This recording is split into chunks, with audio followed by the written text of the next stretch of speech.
हाय focus, welcome back. सो आज कल्याण jewellers का discussion करेंगे। स्टॉक प्राइस 2 वीक्स पे 50% करेक्ट कर गया फ्रॉम 800 से 400। मैसिव फॉल्स, बहुत सारे रूमर्स, फ्रॉड करा है, कंपनी में एलिगेशंस है, मोतीलाल फंड के साथ लाइक कंपनी के ओनर्स का टाई अप था, ऑल मल्टीपल चीज़ें चल रही हैं। तो डिटेल में डिस्कस करेंगे क्या एक्चुअल हो रहा है, क्या मैनेजमेंट कह रही है, क्या फ्यूचर आउटलुक है। प्लस ज्वेलरी सेक्टर में लाइक मैंने सारी कंपनी को लास्ट कपल ऑफ क्वार्टर से ट्रैक कर रहा हूँ। पीएन गार्डगिल लो, सेंको, टाइटन, बिकॉज ये थोड़ा मेरा फेवरेट स्पेस है। यहाँ पे ग्रोथ भी अच्छा है। लास्ट कपल ऑफ ईयर्स से काफी अच्छा वेल्थ बनाया। एंड अभी मार्केट का जो कंडीशन था लाइक लास्ट 2-3 वीक से बहुत ही ब्रूटल, सारे स्टॉक्स की भयंकर बटाई हुई है। एंड रिटेल तो काफी पैनिक कर गया जो नए आए थे स्पेशली। तो इस वीडियो में डिटेल में डिस्कस करते हैं अबाउट क्या चल रहा है कल्याण में। So let's start. So as you can see on the screen, this video is purely meant for education purpose. It's not a buy or sell recommendation. ये disclaimer है। इस वीडियो का फ्लो क्या रहेगा?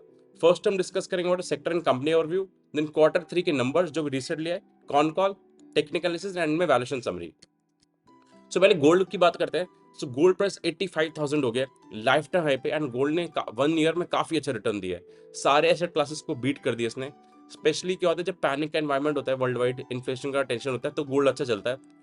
अपार्ट फ्रॉम दिस, जो world की जितनी भी सेंट्रल बैंक्स हैं सब गोल्ड बाय कर रही हैं डॉलर के अगेंस्ट, बिकॉज अभी उनको सेफ्टी चाहिए, तो गोल्ड ही is an option. And China specially aggressively buy कर रहा है। सो ये सारे तो मतलब मल्टीपल रीजंस है, बट गोल्ड ने काफी अच्छे रिटर्न दिए। And on the other hand Kalyan Jewellers ने 800 से 400 हो गया, रफली 48% का stock price fall in 2 weeks.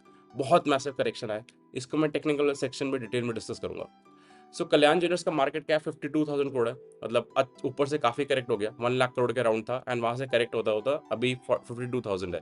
आज काफी अच्छा मूवमेंट आया, बट वैसे तो काफी करेक्ट हो चुका है। एंड अब कल्याण ज्वेलर्स का थोड़ा बैकग्राउंड दे देता हूँ जिन लोगों को आइडिया नहीं है। 31 ईयर से ये कंपनी चल रही है। ये लोग सदर्न इंडिया से स्टार्ट करा था ना, पैन इंडिया एक्सपैंड कर रहे हैं, कर लिया है। अब इनका नॉन साउथ रीजन से भी 50% रेवेन्यू आता है। प्लस इन्होंने उसके बाद फॉरेन में भी एक्सपैंड करा। मिडिल ईस्ट में इनके 36 स्टोर्स है। 1 स्टोर अभी लास्ट क्वार्टर ही ओपन करा यूएस में। तो इनका पूरा डाइवर्सिफिकेशन चल रहा है एंड ऑलमोस्ट हर स्टेट में प्रेजेंट है एंड एग्रेसिवली ग्रो कर रहे हैं। एंड टाइटन को ही ये नेशनल लेवल पे compete कर रहे हैं। बाकी कोई कंपनी अभी नेशनल लेवल पे इतना बड़ा प्रेजेंस नहीं बना पाई टाइटन के बाद। अगर आप इनको देखोगे 90% जो शोरूम्स है वो इंडिया में, 10% फॉरेन में है। तो अभी भी इनका पूरा मेजर डिपेंडेंस इंडिया पे ही है, क्योंकि इंडिया में सबसे ज्यादा ग्रोथ है। तो इनका अगर आप देखो मिडिल ईस्ट में जो रेवेन्यू इतना ग्रो नहीं कर पा रहा है, इंडिया वाला ज्यादा ग्रो कर पाता है। एंड ब्रांड एम्बेसडर देखोगे तो अमिताभ बच्चन के ब्रांड एम्बेसडर है। ज्वेलरी में ट्रस्ट का गेम होता है 100%। तभी देखोगे सारे सेलिब्रिटीज वही लाते हैं जहाँ पे ट्रस्ट का हो। अमिताभ बच्चन के थ्रू अगर ये लोग एडवर्टाइज करते हैं तो अमिताभ बच्चन की बहुत बड़ी क्रेडिबिलिटी है। तभी ज्वेलरी में फोकस रहता है, मतलब ट्रस्ट का। एंड एक चीज ये क्या करते हैं, ये फोको पे काम करते हैं। सो अभी सारे most of the jewellery companies जो हैं वो फोको मॉडल पे आ गई। Franchisee own, company operated. Franchisee owner पैसा लगाएगा, कंपनी ऑपरेट करेगी उसको। इससे क्या होता है, कंपनी को पैसा नहीं लगाना पड़ता और क्विकली एक्सपैंड कर सकते हैं। तो it's a win win for both the company and the franchise partner. Franchise partner को ज्यादा पैसा नहीं बनता, 12-15% का आरओई बन जाता है, बट कंपनी का ज्यादा बेनिफिट होता है, आप क्विकली एक्सपैंड कर पाते हो। सो इन्होंने फर्स्ट ये अप्रोच स्टार्ट करी थी लाइक 2 साल पहले, Q1 FY23 में। एंड अभी इनके लाइक 50% स्टोर फोको मॉडल पे आ गए हैं, क्योंकि पुराने स्टोर्स को भी लाइक फोको में ट्रांसफर कर रहे हैं जो खुद ओन करते थे। तो ये इनको अच्छा लगा एंड एग्रेसिवली गाइड कर रहा है, इसी पे ये लोग चलेंगे फॉर कपल ऑफ क्वार्टर्स। अभी तो दो अनाउंसमेंट करना था। अगर आपको वीडियो अच्छा लग रहा है तो लाइक, शेयर एंड सब्सक्राइब करो। एंड सेकंड इज एक मेरा मेंटरशिप प्रोग्राम है जिसमें सिखाता हूँ इन्वेस्टमेंट्स करते कैसे, सेक्टर्स की अपडेट डिस्कस करता हूँ, अपना पोर्टफोलियो कैसे मैच करता हूँ वो शेयर करता हूँ, 1-to-1 कनेक्ट करता हूँ, आपकी क्वेरीज भी लेता हूँ। And note, this is not a recommendation program, ये कंप्लीट एजुकेशन सर्विस है। अगर आपको और डिटेल्स चाहिए तो आप 8882570919 पे व्हाट्सएप करो, we can discuss over there. So let's continue. अब Q3 के नंबर्स पे आते हैं। सो कंपनी का revenue year on year, last year versus this year, ये बेस्ट क्वार्टर होता है इनका, क्योंकि इसमें शादियों का पीक सीजन होता है, अक्टूबर, नवंबर, दिसंबर। सो इनका 40% रेवेन्यू ग्रू करा एंड प्रॉफिट 21%। सो जो लोग ट्रैक कर रहे हैं सेक्टर को, उनको आइडिया होगा कि इंपोर्ट ड्यूटी कट हुआ था, गवर्नमेंट ने करा था। तो उसमें क्या होता है, जो भी इन्वेंट्री इनके पड़ा होता है वो नेक्स्ट है अब इनको लोअर प्राइस पे सेल करना पड़ेगा, तो लॉस होता है। तो 2 क्वार्टर का इन्होंने गाइड करा था, मतलब अच्छा खासा। इस बार शायद 150 करोड़ का लॉस लिया, इससे पहले भी इतना ही लॉस लिया था। तो ये 2 क्वार्टर का लॉस था, इस वजह से इनका पैट उस पेस पे ग्रो नहीं कर पाया। और अगर ये नहीं होता जो इम्पोर्ट ड्यूटी कट, तो ये लोग प्रॉफिट को 44% से ग्रो करते हैं एंड लाइक सेल्स 40% से। सो लेवरेज के गेन होता, बट ऐसा नहीं हुआ बिकॉज ऑफ दिस। एंड ये लास्ट क्वार्टर था जब ये वाला लॉस आना था। अब से वो वाला इम्पोर्ट ड्यूटी कट का इम्पैक्ट खत्म हो चुका है, अब सब कुछ नॉर्मलाइज है। सो नेक्स्ट क्वार्टर से प्रॉफिटेबिलिटी अच्छी आएगी इनकी। सो कॉन कॉल की बात करते हैं इंटरव्यूज की। सो फर्स्ट ऑफ ऑल अभी इनके 350 स्टोर्स हैं, कल्याण के 700 है, इनके 350 स्टोर्स हैं, जिसमें से इनका 50% फोको है, मतलब फ्रेंचाइजी वाला, एंड रिमेनिंग 50 इनका अपना खुद ओन करते हैं लोग। इनका नेक्स्ट फाइनेंशियल ईयर का प्लान है जो अप्रैल में स्टार्ट होगा एंड नेक्स्ट मार्च में एंड होगा। उसमें 170 स्टोर्स का टारगेट है। सो रफली 50% स्टोर्स ये लोग ऐड कर रहे हैं। मतलब कंपनी का ग्रोथ का गाइडेंस ही 50% है, तभी ये सेल्स ग्रोथ भी 40% कर पाती है एंड सारे पीयर्स को आउट परफॉर्म कर रही है। बहुत मैसिव, इतने बड़े बेस पे इतने अच्छे से ग्रो कर रही है।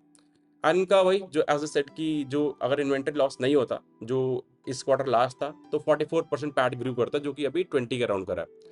एंड डिमांड आउटलुक स्ट्रॉन्ग है, डिस्पाइट गोल्ड के प्राइस लाइक 85,000 हो गए, तब भी इनका डिमांड कह रहे हैं अच्छा है। थोड़ा सा लोग वो हो जाते हैं, एक से थोड़ी देर के लिए पॉज कर जाते हैं जब प्राइस ज़्यादा तेज चलते हैं, देन अगेन डिमांड आ जाता है। बट इसे ठीक है, ऐसा पूरा जैन में कोई दिक्कत नहीं आया।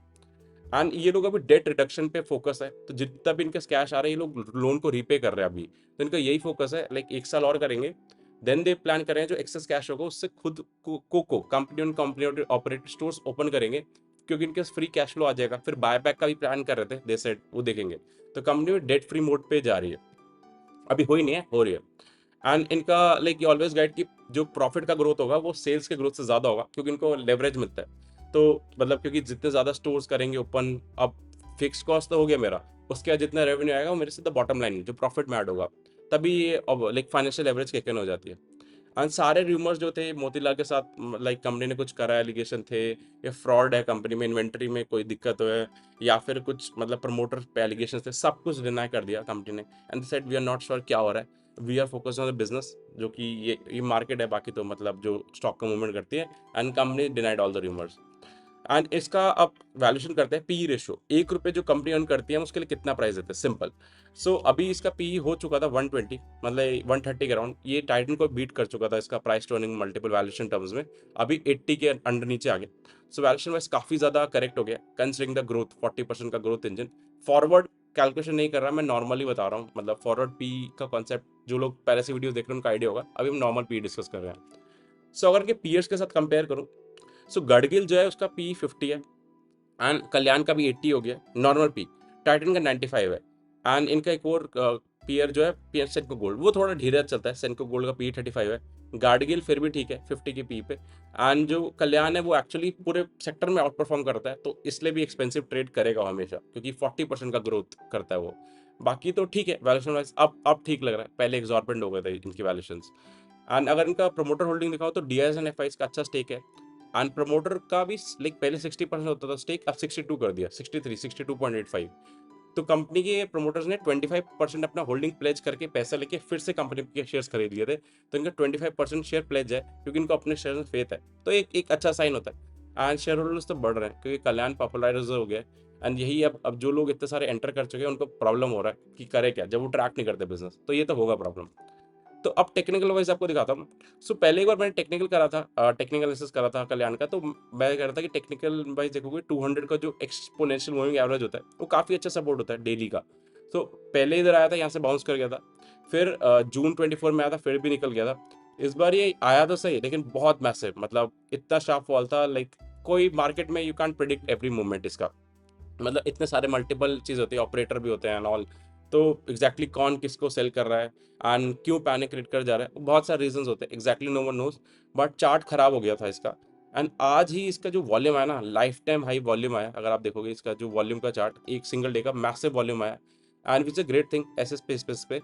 एंड इसको अभी 533 के ऊपर क्लियरली आना पड़ेगा एज सुन एज पॉसिबल, तभी इसका चार्ट ठीक होगा, एल्स अभी चार्ट डैमेज है। बट आज का जो साइन आया था काफी पॉजिटिव था, मतलब कंपनी के रिजल्ट्स आए थे कल या परसों, तो उसके बाद ये मूवमेंट आया, विच अ ग्रेट थिंग। अब मैं आपको एक इंसिडेंट दिखा था पॉलीकैब में जो हुआ था, आईटी रेट का न्यूज आया था, पॉलीकैब का जो स्टॉक था वो 5700 से रफली अराउंड 3800 हो गया था। 33% का करेक्शन ऐसी एक दो हफ्ते में आया था, बहुत ज़्यादा पैनिक हो गया था। एंड फिर इमीडिएटली कंपनी ने डिनाई कर दी थी चीज़ें उस टाइम भी, बट फिर स्टॉक प्राइस वापस आ गया था। तो ऐसे केस में शार्प वापस आते हैं जब भी पूरा चार्ट पैटर्न भी खराब होता है, this is experience I am telling you, generally होता है, बाकी देखना पड़ेगा स्पेसिफिक केस में क्या होता है। तो ये पूरा समराइज कर देते हैं। सो ज्वेलरी सेक्टर अभी भी अच्छा कर रहा है, लाइक टाइटन जो है वो भी 25% से ग्रो कर पा रहा है, एंड कल्याण 40% से ग्रो कर पा रहा है। नेक्स्ट ईयर का गाइडेंस 50% स्टोर एडिशन का है, ये लोग सेल्स का डायरेक्ट गाइडेंस नहीं देते, प्लस दिस सेट सेल्स के पेस ऑफ ग्रोथ से ज़्यादा प्रॉफिट का ग्रोथ होगा, which is a great thing.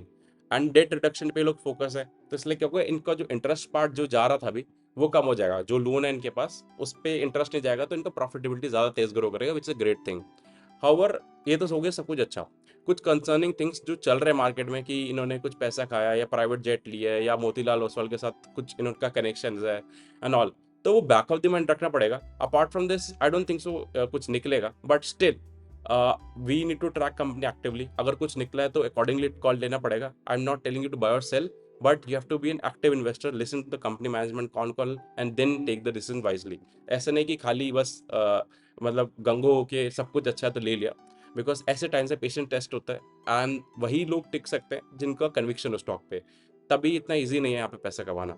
Okay, and apart from this अगर आपके कोई और क्वेश्चन हो तो कमेंट करना, I will answer them. Thank you.